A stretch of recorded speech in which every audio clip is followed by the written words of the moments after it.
Men have always feared the strange and sinister appearing creatures that inhabit the ocean deeps. Often wrongly, often through ignorance, but often rightly too. A man wrapped in the tentacles of an octopus fighting for his life has no time to remember that the octopus is reputedly one of the gentlest creatures in the sea. This one wasn't. In this strange lagoon, all the rules work backwards. Weird forms of life threatened any human being who dared to invade it.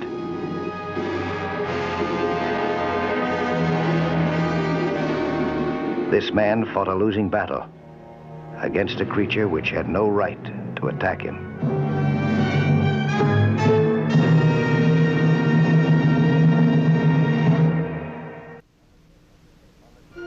On the surface, the lagoon seemed peaceful and tranquil. The tropical beach appeared to promise no surprises. But underwater, it was a strange and rare environment, a challenge to the imagination of the most experienced oceanographer.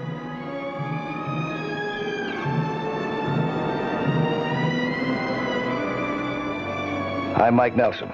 I was in charge of underwater operations for a 4-man expedition seeking rare specimens in this natural laboratory. My partner and I had done pretty well on our dive. We brought up some never-before-identified fish for our aquarium. My buddy was happy. He had a right to be. Professor Dean Austin, a marine biologist, was making out all right on this expedition. His professional stature would rise considerably as the result.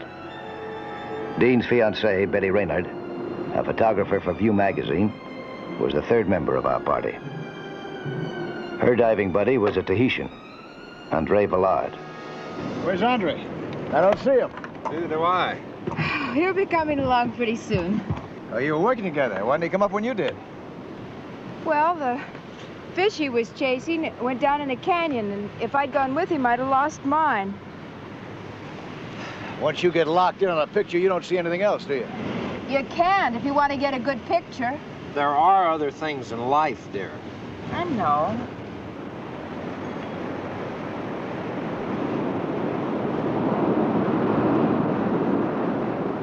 You're not worried about him, are you? He's a good diver. Well, even so. That lagoon's no place for solo diving. We better go look for him. I was more worried than I sounded. I had seen enough of the dangerous life in this topsy-turvy lagoon to have a premonition. And I was angrier with Betty than I showed. Leaving her partner underwater was a violation of the basic rules, and riskier here than most places. That's why I insisted that all 3 of us go together now.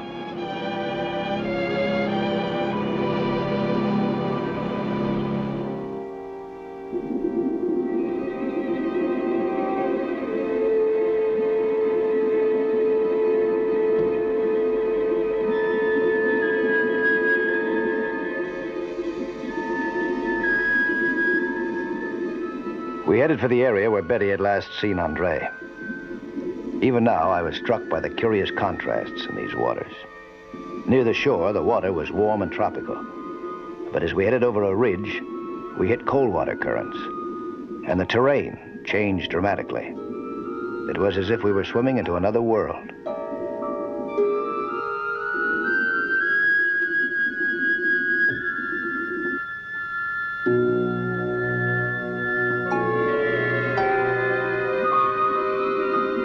These anemone had no business in tropical latitudes. Dean's theory was that a submarine cataclysm or volcanic action had caused a deep water upwelling. Strange sea life had been swept up from great depths.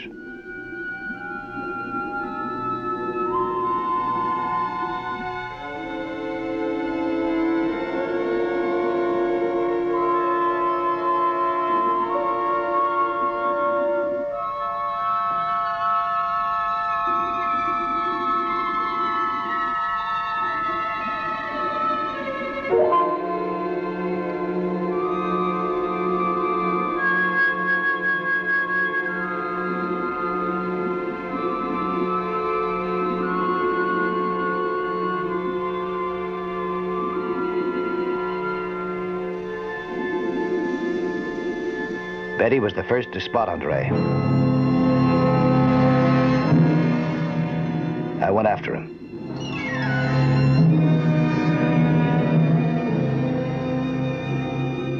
I didn't know whether he was alive or dead till I tried to force air into his mouth.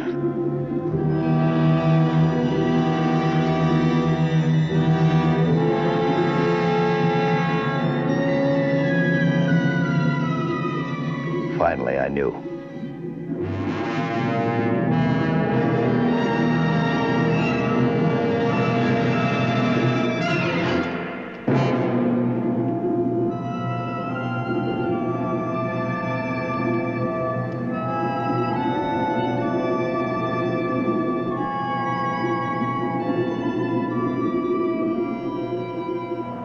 I took Andre to the nearest town. We had no idea as to the cause of his death, so I waited there for the coroner's report. In the meantime, Betty was suffering strong feelings of guilt. I appreciate it, Dean, really I do. But you can carry gallantry too far. What happened was my fault, not yours. I'm not being gallant. Much as I love you, I can't imagine why. I'm not your type at all. Maybe that's why. But I'm not gonna have you blaming yourself for Andre's death. Getting him to join this expedition was my idea. But Mike teamed him up with me. I know accidents happen anytime. But if I just stayed with him, maybe it wouldn't have.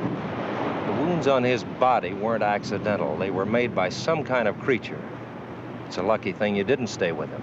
But you haven't any proof that Andre was attacked. Maybe I do have. If I'm right, we're through diving in this lagoon. Oh, no, this is the greatest spot in the world for an underwater photographer. I can't quit now. Well, you'll just have to.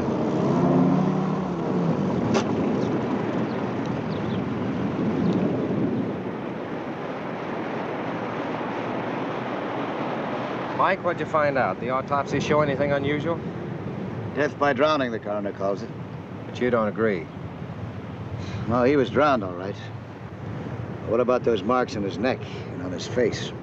Dean thinks they were made by some kind of creature. Oh, you do, huh? What kind? Large octopus or squid. Their suction disc would leave marks like that. Yeah, that's what I thought, too. I don't know, Dean. I've handled octopi in the North Pacific. Good-sized ones. Never had too much trouble with them. Well, I know you have, but life in this lagoon is different, more vicious. I put a little octopus in this tank, a baby one. And every time I put my hand in that water, he'd jump for it.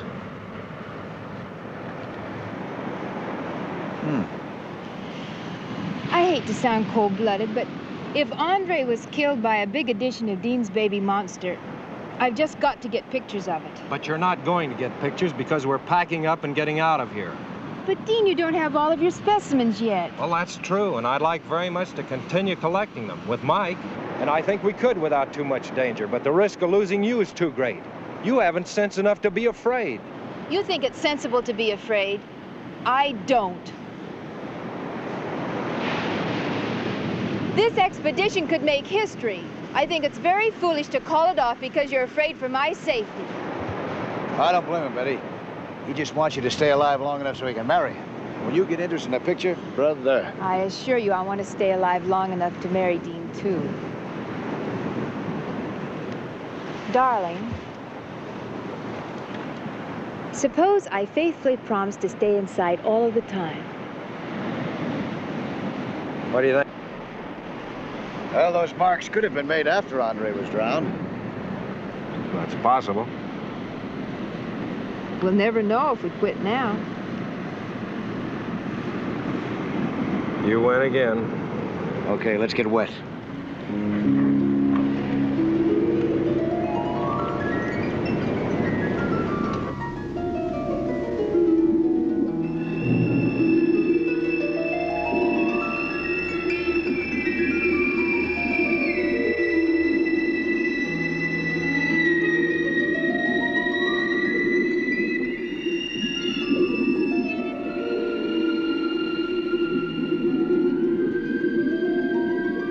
We agreed that Dean would remain at a central point and the other two of us would keep within range of his vision. Almost immediately, I saw an interesting cold water fish.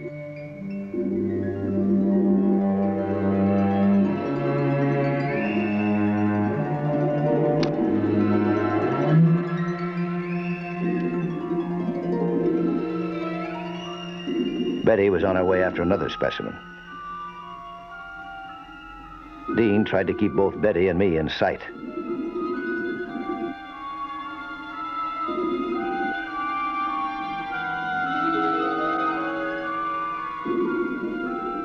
Betty was having trouble getting close enough for a good shot.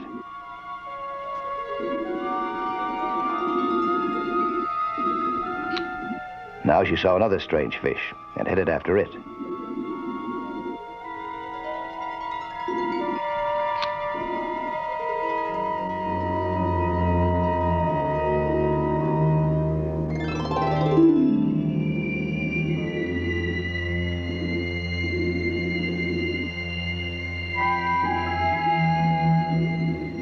Betty was getting too far away. Dean decided that he'd better go after her.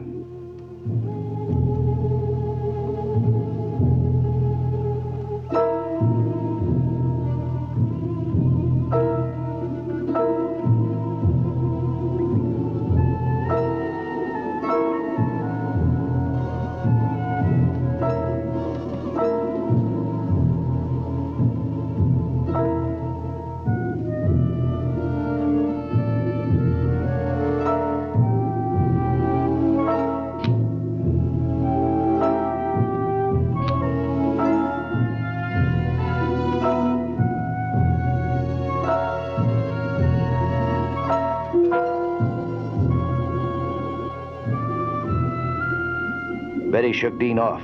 She was determined to get her picture, and once more forgetting all the rules we'd laid down.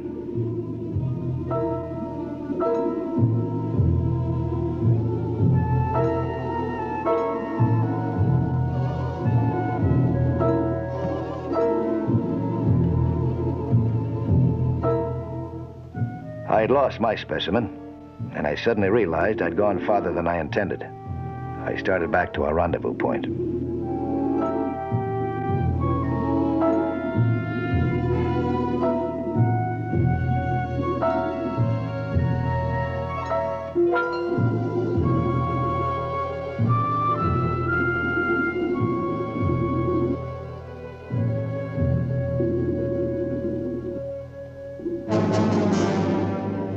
Betty and Dean were gone. Not even their bubbles were in sight. Maybe they had surfaced. Or if not, maybe I could spot their bubbles on the surface.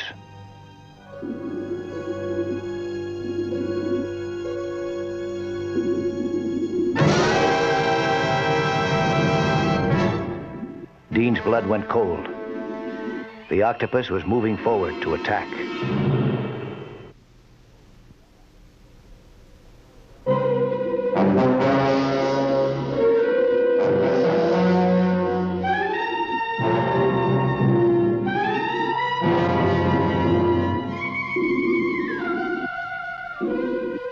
The octopus is not supposed to attack man, but the creatures swept up from the deep in this lagoon were a new breed.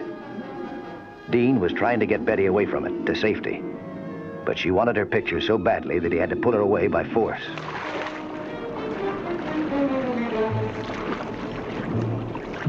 In the meantime, I was trying to locate their bubbles on the surface.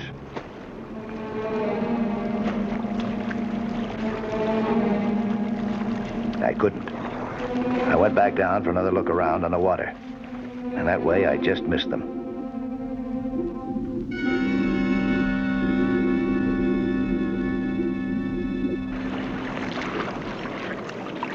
Why did you do that? In another second, I would have had that picture. In another second, that octopus would have had you. He wasn't moving in that fast. I could have snapped the picture and gotten away. Do you want to get yourself killed? I'm not going to let you go back. Now leave me alone. I'm going to get that picture.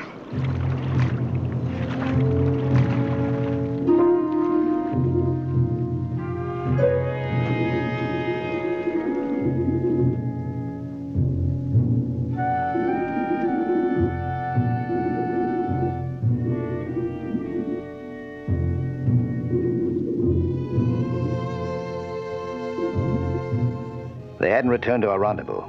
There was nothing to do but continue my search.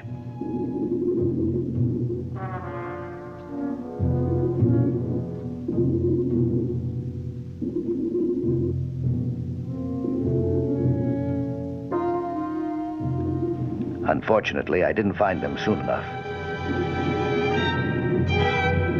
This time, Dean held his breath and let Betty try to get her picture.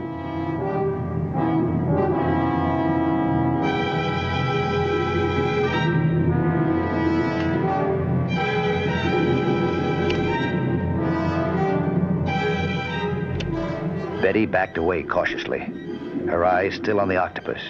Her next step was fatal.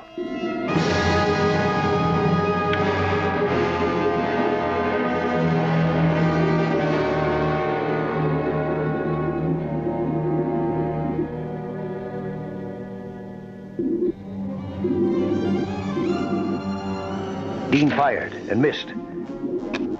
He didn't hesitate. Protecting Betty was the only thing he cared about. He rushed the octopus.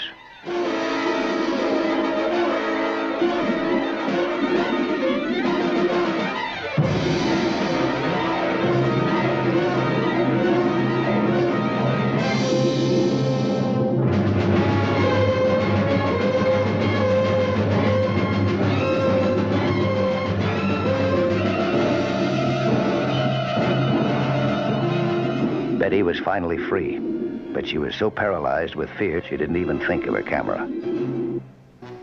Dean was fighting a ghastly losing battle, and all the time I was a couple of 100 yards away, still searching.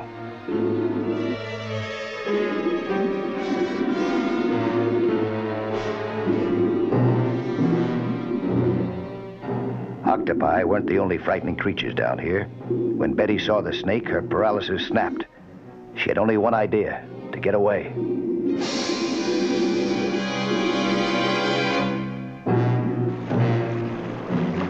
Again, I searched the surface, hoping for a telltale sign of bubbles.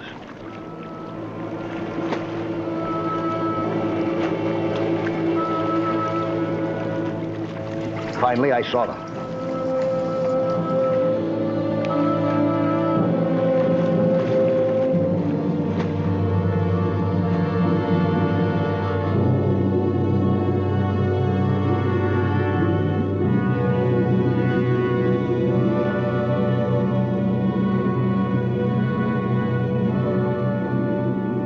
Betty was swimming to the surface when I saw her. Where was Dean, I wondered. Betty showed me.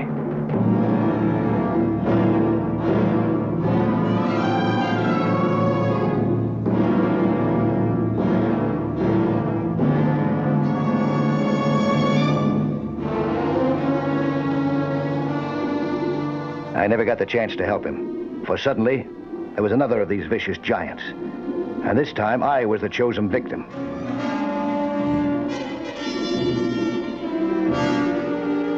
I couldn't get a decent grip on him. It was my 2 arms against his 8. The tentacles were tough as steel, and the suction cups clung with a grip of death. The slashing beak nipped viciously at me. I fought with all my strength, knowing that this was life or death for sure.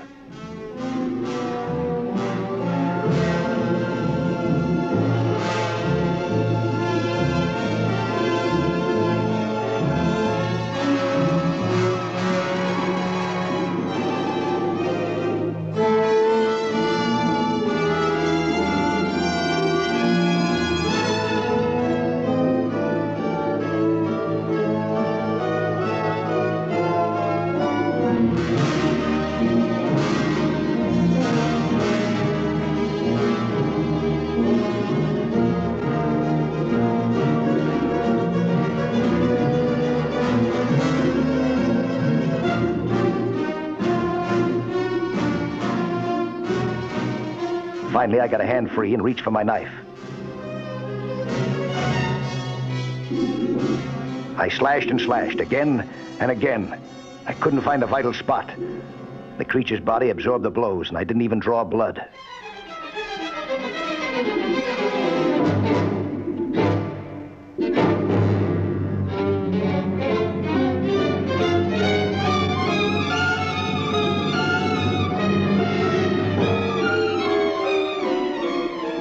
I was tiring fast.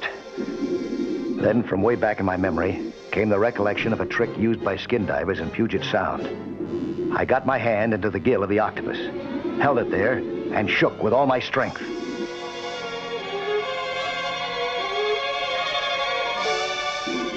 That stopped its breathing as effectively as if I had choked it to death. At last, it stopped fighting.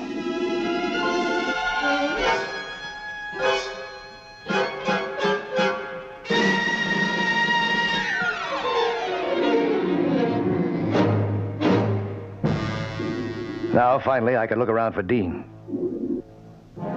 There he was, on the bottom. His attacker had moved off, leaving him for dead.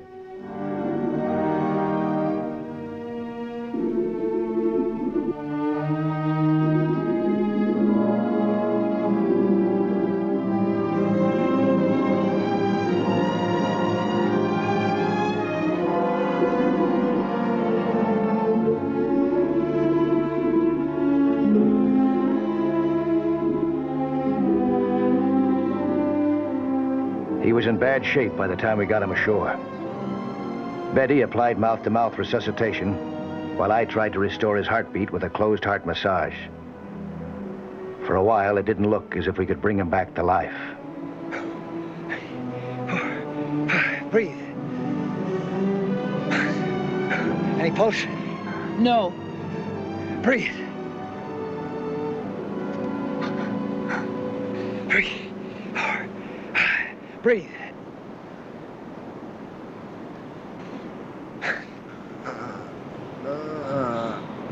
Oh, Mike. Mike, he's breathing. Dean?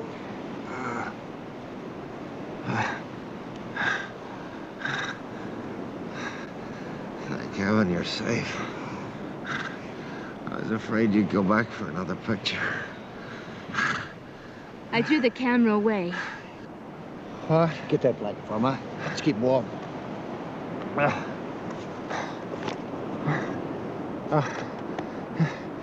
It was horrible, Mike. That thing was like a gob of glue with muscles. Don't talk. I fought with him till I blacked out, but I couldn't pull him off. He was gone when I got there. Take it easy now, will you? Don't talk. I'm glad you didn't have to tangle with him, too. He had to kill one to get to you. Well, how in the world did you do it? Thanks, Mike. Now, about that camera. You didn't really throw it away, did you? Like Mike says, when I lock in on a camera, I can't see anything else. Not even the most important thing in the world to me. You, Dean. You mean, after all I went through to get that picture, you threw it away? Oh, Mike, looks like we'll just have to go back in after it. No, did you hear what I said? I won't let you take any more chances. That's right. At least keep him alive long enough for him to marry. Come on. Oh. Put his armor in. You know how to do that.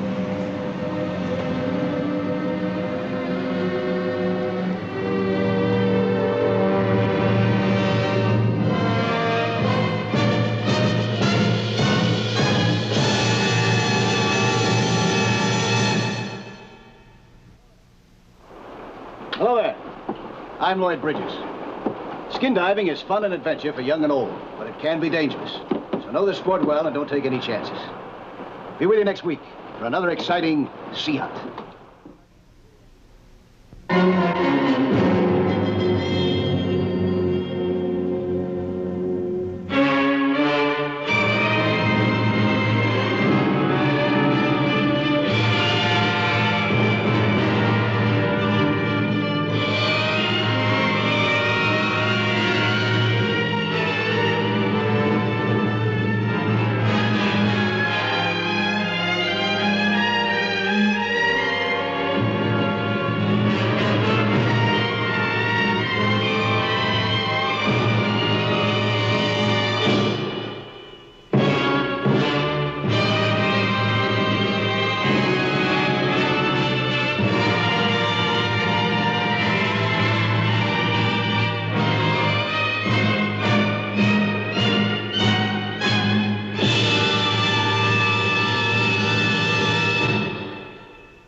A defective fuel pump did it. The explosion wrote the end to Professor George Dale's brilliant career and a moment of triumph. He had discovered the site of a long-lost Mayan city, once inland, but now underwater. Dale's body was cast ashore. The map he'd been working on went down with a boat.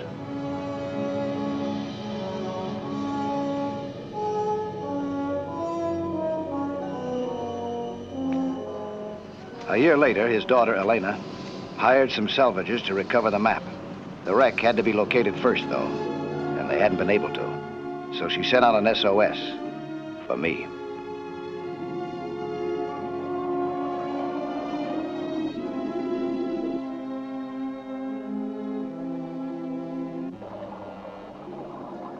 That's how I wound up partners with a hard hat diver, Mac. Mike is my name, Mike Nelson. Mac and his buddies had been searching a week. Their equipment was obsolete. Their methods were out of date, too. All the same, they'd covered a good part of the area in which the wreck was most likely to be found. Sooner or later, I guess, one of them would have found it by luck alone. It so happened, the luck was with me. There it was, just about where Elena had thought it might be from the start.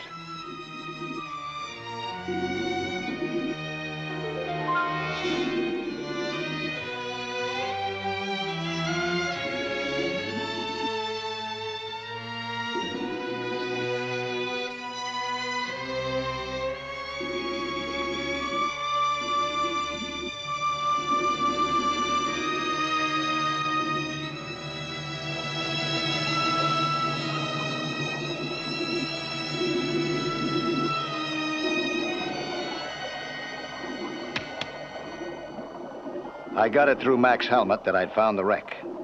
All he had to do was follow me.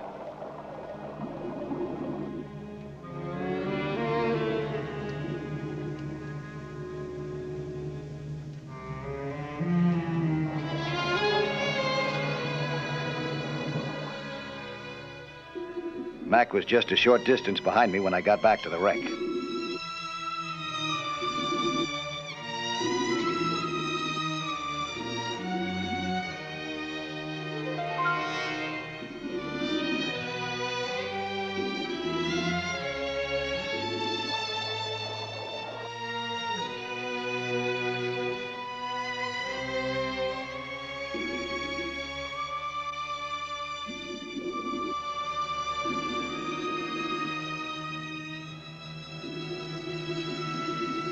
I began to wonder what was keeping him.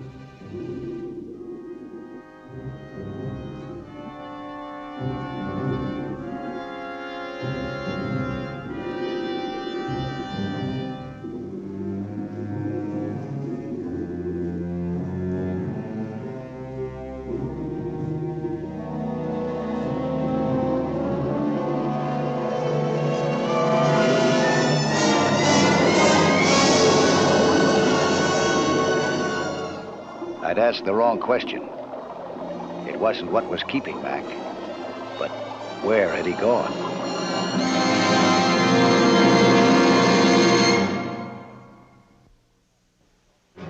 It was almost impossible to believe. My hard hat diving partner, Mac, had vanished completely, in no time at all. 1 minute he'd been trudging along behind me, the next he was gone. He just couldn't move that fast in lead diving boots. Only he had.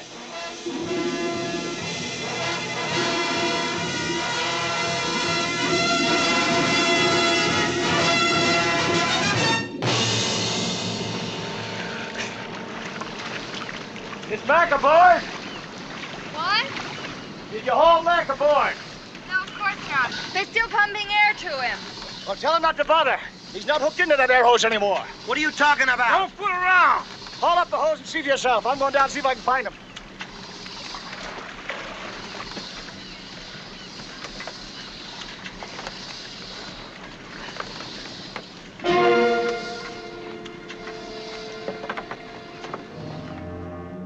Just wishful thinking, maybe.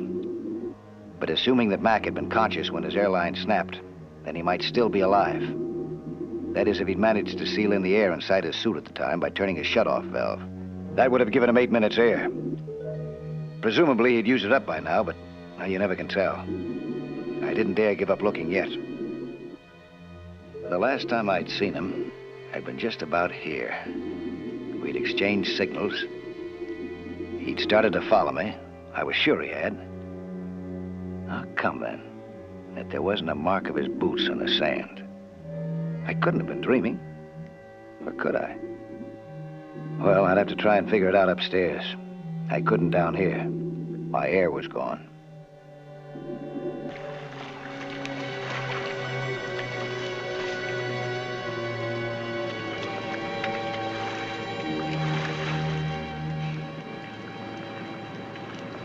Where is he, Mike? What happened? Something snapped off his airline. That's all I know. What do you mean that's all you know? You must have seen what happened. All I saw was a broken air hose. Oh, no, wait a minute. Nobody just disappears. What are you trying to hand us? I'm not trying to hand you anything. Now, your friend's lost down there. You better start looking for him. Just like that, huh? Maybe the same thing that happened to Mac will happen to me. Mike, I don't understand. You were working with Mac, weren't you? Yeah. I went on ahead, just for a couple of minutes, to explore that wreck. When I come back, it wasn't there. Couldn't find him. It's gone. Found it. Yeah, I heard. It wasn't broken up or anything, was it, Nelson? Will you get him ready? All right, let's get down there and get this super. A man's just lost his life. Don't you even care? Sure I care. It's a dirty shame about Mac. Now, what are we supposed to do about it? Look for him. Wait a minute. I'm not so sure I want to go down there. When you get nervous, you listen to this guy. Mac was careless. He got himself fouled up. He wasn't careless, and he didn't get himself fouled up. Yeah, well, look at this crummy equipment that's so rotten it's falling apart. Now, this time you go down with a lifeline. Maybe the same thing won't happen to you that happened to Mac. They don't care at all. They just want to finish the job. I don't know why either. You don't pay them that much. And they're not about to risk their lives for science, not those two. What about that map of your father's? It didn't have any special value, did it? That's it, Mike. It must be. What do you mean? This entire area was the site of a Mayan city once. It was? A treasure city, with millions in gold buried beside an artesian well. It was rumored that my father found that well, and if he did, he marked it on the map. Well, then that's the answer. We don't have time for that now, though. We gotta see if we can find Mac. Hey, you all set? Just about.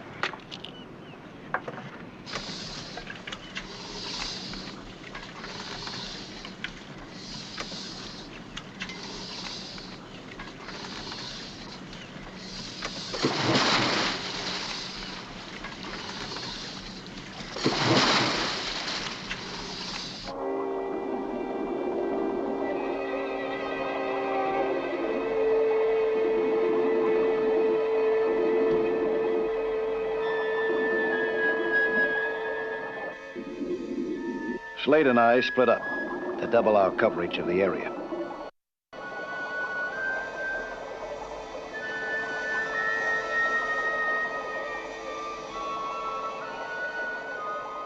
A freak current might have carried Mac off. That's what I was looking for.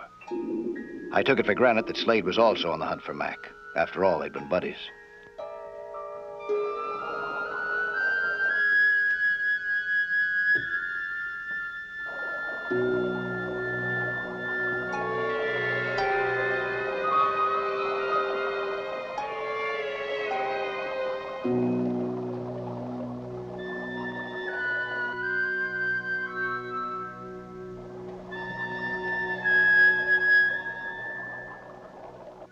I learned later that I'd been wrong about Slade, too.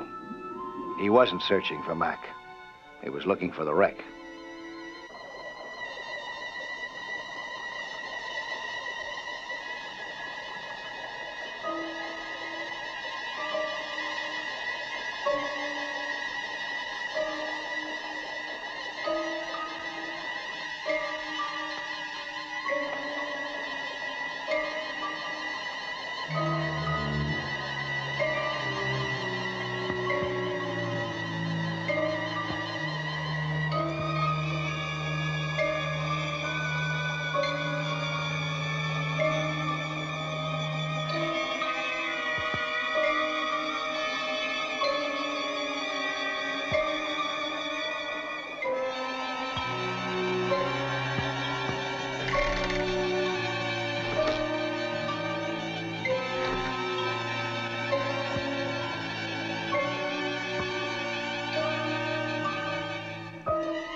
No sign of Slade. There was only one place he could be, at the wreck, searching it for the map.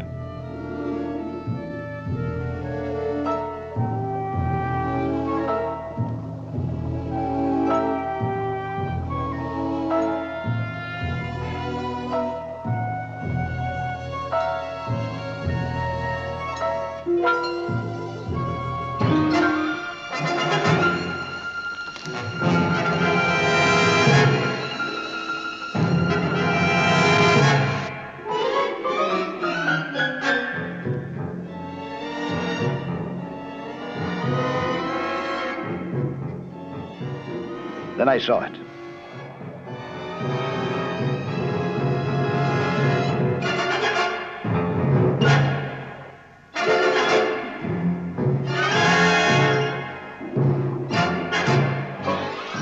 He was trapped in quicksand.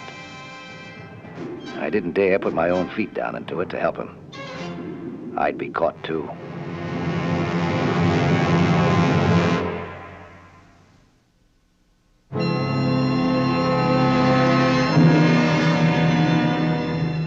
Slade was sinking deeper into the quicksand every minute.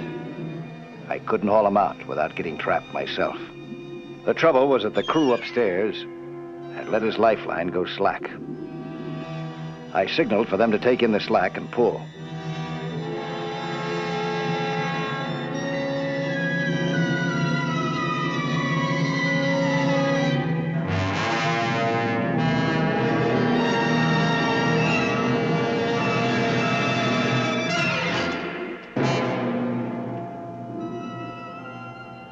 The line held. Slade would make it to the top okay. He'd probably have some bad dreams, but then so would I.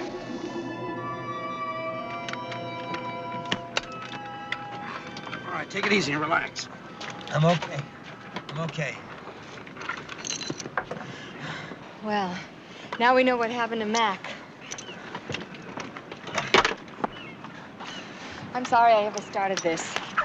And I'm sorry I ever heard of the map. Well, it's gone for good now. What do you mean? I'm sure that Slade had it with him. Right now, it's probably at the bottom of that quicksand. How you feeling? I'll live.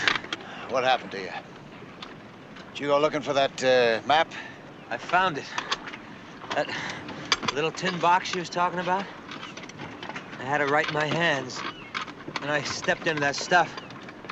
I dropped it over the side. That's what I thought. Well, that's the end of it. You're wrong. I dropped it on the solid side. I could take you right to the spot. Well, you're in no shape to do that now. Maybe after a while. The radio's dead. I'm going in to report Mac's death. You going ashore? That's a good idea. I'll go with you.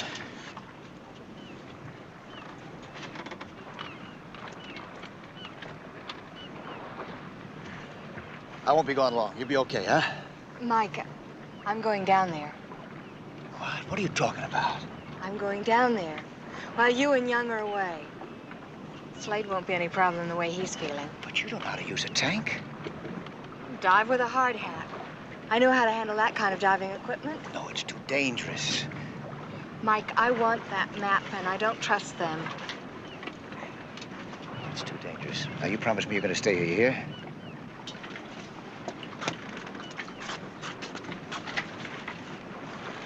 Hey, throw the dinghy! You promise me? Don't worry, Mike.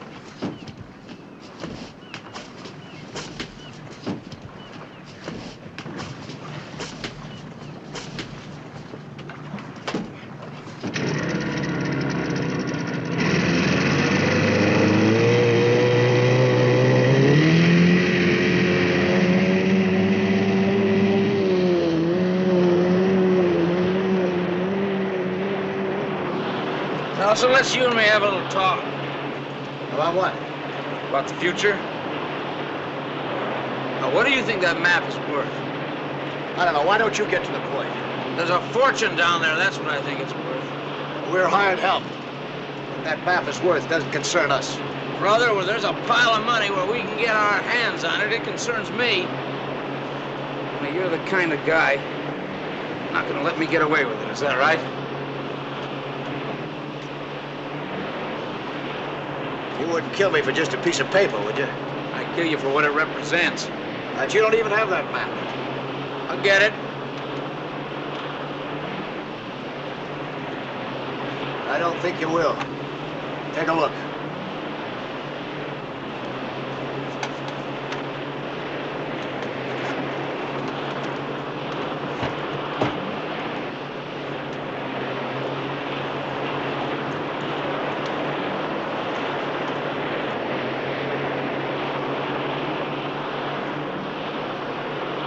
I just saw Elena go downstairs. I don't think you'll ever see that map again. Turn the boat around.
Back in. I'm going down. Now, hold on a second, Nelson. Let him go. She may be caught in that quicksand, same as I was.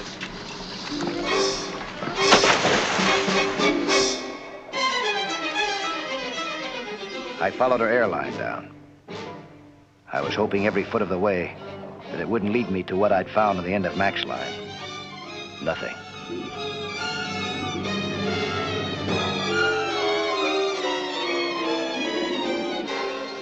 There she was.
you go with that? I've got the map, Nelson, and unfortunately, I can't afford to have either one of you around while I use it. Wait a minute, Young. You're not gonna kill him. Give me a better idea. I will.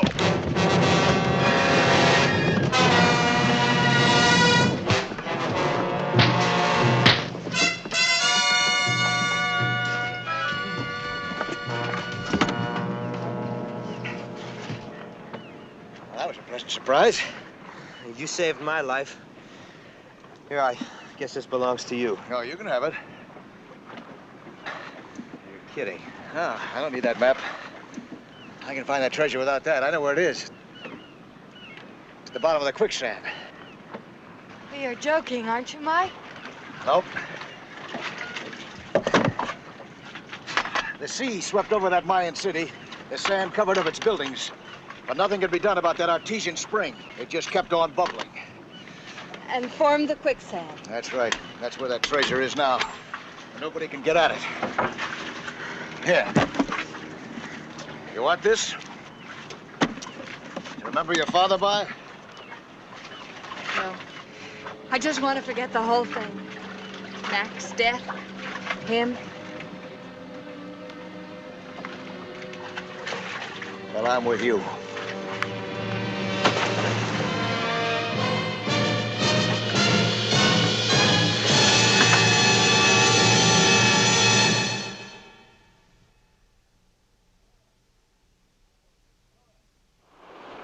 Hello there.